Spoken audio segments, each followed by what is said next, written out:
In 1982, Canada's second-largest bank discovered that one of their own employees had stolen over $10 million. And every single cent was gone. Not wired offshore, not hidden in a vault. Gone. Lost at the casino tables of Atlantic City, one bet at a time. The night before his arrest, Brian Molony lost $1 million in a single sitting. He flew home to Toronto the next morning like nothing had happened. This is the story of the largest single-person bank fraud in Canadian history and the gambling addiction that made it possible.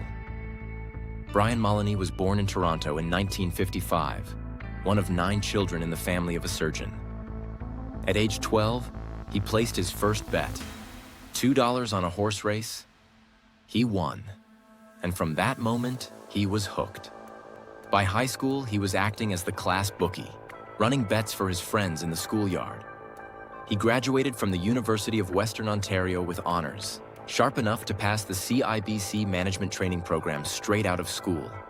Within a few years, Molony had worked his way through nearly every department at CIBC: teller, savings, foreign exchange, loan accounting, branch after branch across Canada.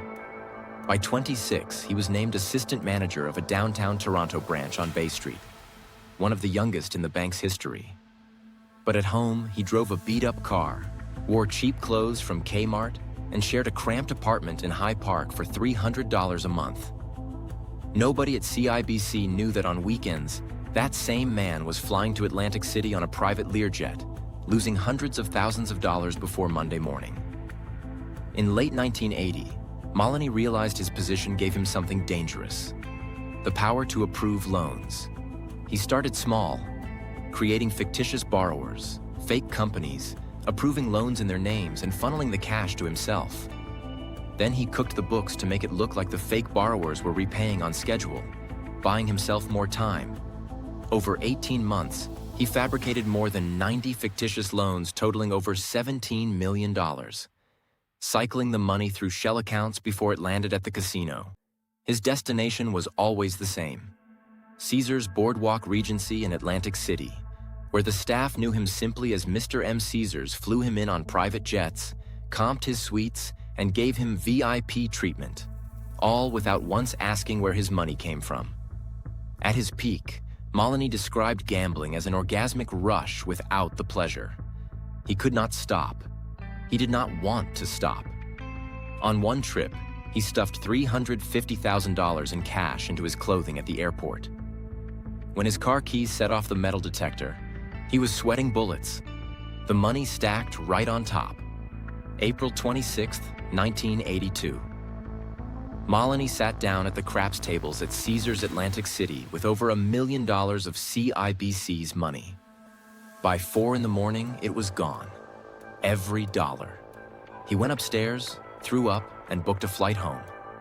The next morning, as his limousine drove him home from the airport in Toronto, police pulled the car over. He had been under surveillance for months, not by the bank, but by police monitoring an unrelated bookmaking ring. CIBC had no idea. Police had to inform them that $10.2 million was missing. The bank had never suspected a thing. In November 1983, Brian Molony pleaded guilty to 62 counts of fraud. He was sentenced to 6 years in prison. CIBC sued Caesars Atlantic City, arguing the casino knew, or should have known, that no bank employee earning $10,000 a year could possibly have been gambling with his own money. New Jersey regulators agreed. In 1985, they ordered Caesars to close its casino floor for a full 24 hours. The first forced casino closure in Atlantic City history. Employees called it Brian Molony Day. Molony served about 2.5 years before being released. He went to treatment, eventually married, and went on to work as a business consultant. He has spent decades speaking publicly about compulsive gambling. As of the early 2000s, Molony was still making restitution payments to CIBC, more than 40 years after the fraud. In 2003, his story was turned into a film called Owning Mahoney, starring Philip Seymour Hoffman. Roger Ebert named it one of the 10 best films of that year. One man, one addiction, And a bank that never noticed $10 million was missing. Next week, we're covering the Canadian company that was worth more than Facebook, Apple, and Google, and then lost everything overnight. You already know the name.